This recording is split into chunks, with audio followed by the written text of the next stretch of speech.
Yeah, squeezed in one, didn't I? That's what I mean. All these picks are squeezed in one. I'll tell you what, my hair ain't changed much, has it? Really? Do you know what I was going to say? I think it's got stronger as we've gone through.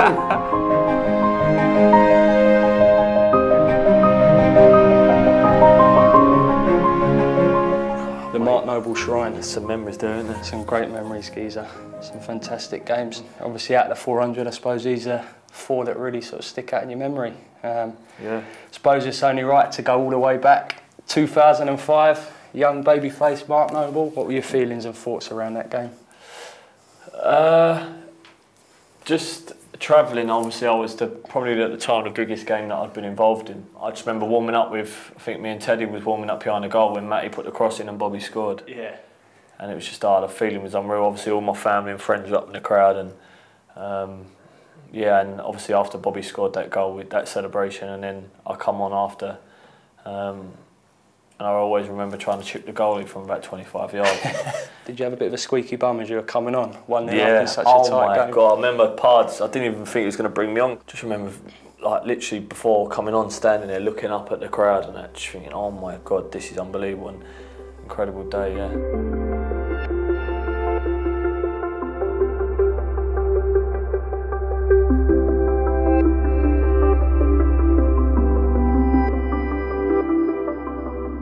Fast forward a couple of years on, 2007 is it? A great escape year. Yeah. Obviously, looked like you're out of it. A 3-0 loss to Sheffield United with about 4 or 5 games to go.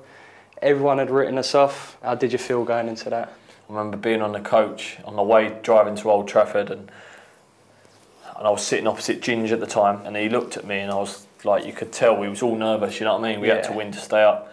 At Old Trafford, they'd already won the league, so obviously we thought they was going to go out and enjoy themselves. And he looked at me and said, "Nobes, I've got a good feeling about today." And you know, even just them words there, just like give you a little bit give of us a buzz. And obviously Carlos scored, and I remember looking up at the clock, thinking, "Oh my God, we've still got like another half to cope." And then I remember looking at the clock at 15 minutes to go, and then 5 minutes to go, and thinking, oh my God, they've got to score 2. And then they looked over and they was bringing Scholes, Giggs and Ronaldo on at the same time.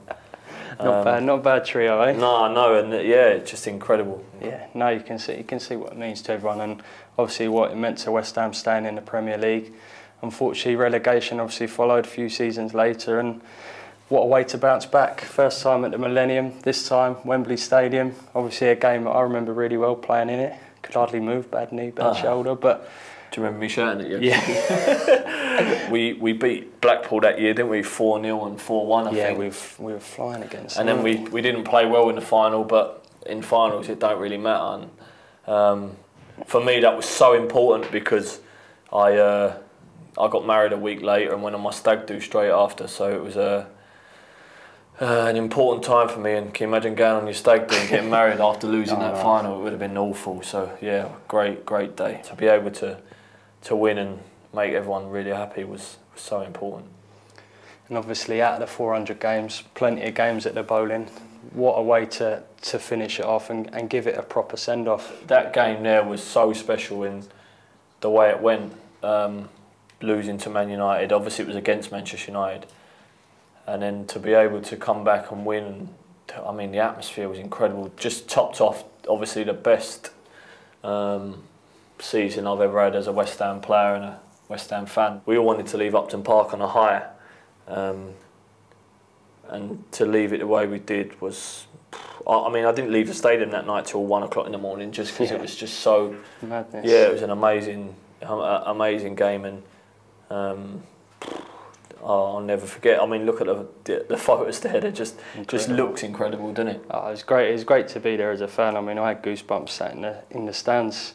400 games obviously is a massive milestone, but some great moments within it, and it must make you proud looking back now. And hopefully, it's going to give you a chance, as I said, to look back, to reflect. You don't ever get time to look back at the past, you know what I mean? Yeah. Because you've always got the next game, or you're always under pressure to win the next game. But as you say, like to look back at the memories that I've had as a West Ham player, and especially to be brought up in like sort of around the corner and support West Ham as a club, and to go to games as a fan before I played for West Ham in the youth team, and then to captain the last ever game at the Bowling, and then captain the first ever game at what is going to be West Ham's new history at the new stadium. You know what I mean? It's obviously something that just don't happen to a lot of people, and I was lucky enough to be one of them.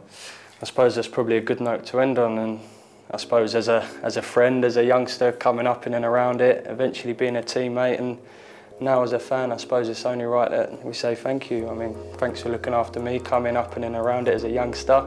Never forget you and Chrissy Cohen trashing my room at the cup final. So that was a nice welcome in and around it. Obviously as a teammate, it's great to play alongside you and just be around that buzz every day.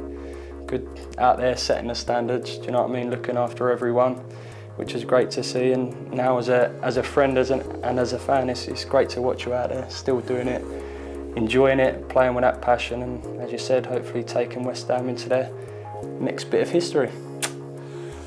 Thank you, Jack. No Don't problem, say Geezer. too much more because I'll end up crying again. No, it's nice, Geezer. Well done, man. Thank you. Cheers, Geese.